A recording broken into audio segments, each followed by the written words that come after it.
En France, il y a un système un peu complexe, c'est vrai, mais super important, qui fixe le salaire de base de millions d'agents publics. On l'appelle la grille indiciaire. Alors on va décortiquer ça ensemble pour voir ce qui se cache vraiment derrière et comment ça marche. La question est donc posée, comment, concrètement, on calcule la paye de tous ces agents? Sur quels critères on se base? Allez, c'est parti, on va regarder ça pas à pas. Bon, à la base de tout, il y a cette fameuse grille indiciaire. C'est vraiment le socle du système. Et elle s'applique partout, que ce soit dans la fonction publique d'État, dans les hôpitaux ou dans les collectivités territoriales. C'est en quelque sorte la colonne vertébrale de leur statut. Ok, pour bien piger le truc, il faut voir ce système comme une construction. Et cette construction, elle repose sur 4 piliers, 4 critères fondamentaux. C'est la combinaison de ces 4 éléments qui va définir la place de chaque agent, et donc, bien sûr, son salaire. Alors, quels sont ces 4 piliers? On a d'abord le corps, ou le cadre d'emploi. Ensuite, la catégorie A, B ou C. Puis le grade, et pour finir, l'échelon. Bon, maintenant, on va prendre chacun de ces termes et voir ce qu'il y a derrière. Allez, on commence avec le premier, le corps ou cadre d'emploi. Qu'est-ce que c'est? Eh bien, c'est tout simple. C'est le métier, la famille professionnelle de l'agent. Par exemple, on va avoir le corps des professeurs ou bien le cadre d'emploi des secrétaires de mairie. C'est vraiment le grand domaine d'activité. Deuxième pilier, la catégorie. Là, c'est assez simple. Il y en a 3.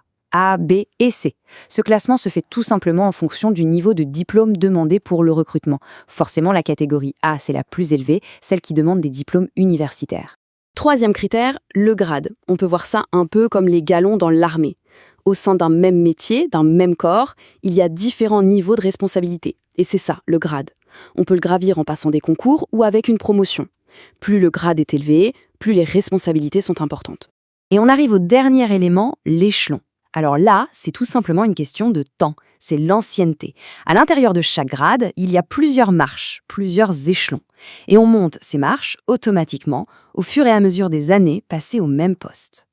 Voilà, on a nos 4 briques, le corps, la catégorie, le grade et l'échelon. Maintenant, le moment intéressant, on va voir comment tout ça s'assemble pour créer la fameuse grille. C'est là que le puzzle prend forme.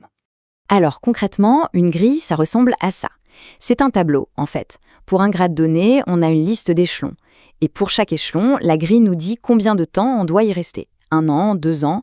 Et surtout, elle associe 2 chiffres à chaque échelon, ce qu'on appelle l'indice brut et l'indice majoré. Et là, attention, c'est hyper important. Entre ces 2 indices, le brut et le majoré, il y en a un seul qui compte vraiment pour la fiche de paye. C'est l'indice majoré. Retenez bien ça, c'est celui-là et uniquement celui-là qui va servir pour le calcul du salaire. Bon, on avance bien. On a notre indice majoré, c'est la base. Mais un indice, ce n'est pas encore un salaire en euros. Il nous manque la dernière pièce du puzzle, l'élément qui va faire la conversion. Et cette fameuse pièce, c'est ce qu'on appelle le point d'indice. En gros, c'est un taux de change. C'est une valeur en euros décidée par le gouvernement qui va donner son poids à chaque point de l'indice majoré. C'est ce qui transforme le score en argent.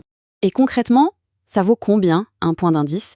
Eh bien, depuis juillet 2023, la valeur est de 4,923 €. C'est ce chiffre magique qui permet de convertir l'indice en salaire brut. Et voilà, on peut enfin révéler la formule. C'est tout simple en fait. On prend l'indice majoré de l'agent, on le multiplie par la valeur du point d'indice et hop, on obtient le traitement brut mensuel. Évidemment, après il peut y avoir des primes et des indemnités qui s'ajoutent, mais ça c'est vraiment le salaire de base, le socle. Ok, maintenant qu'on a vu la mécanique, on peut se poser la question, mais pourquoi un système aussi rigide, aussi structuré? Quel est l'intérêt de tout ça au fond? Eh bien, l'idée principale derrière la grille, c'est la transparence et la prévisibilité. Avec ce système, tout est clair. Chaque agent sait exactement sur quelle base son salaire est calculé et peut anticiper son évolution de carrière. C'est vraiment un des piliers du statut de la fonction publique. Savoir où on va. Et on termine avec une question qui reste ouverte. D'un côté, ce système offre une garantie d'égalité, une progression claire pour tout le monde. Mais de l'autre, est-ce que ce n'est pas aussi un frein à la flexibilité, à la reconnaissance individuelle? C'est tout le débat. Est-ce une bonne chose de privilégier la prévisibilité sur tout le reste? La question, en tout cas, n'est pas tranchée et elle continue de faire parler.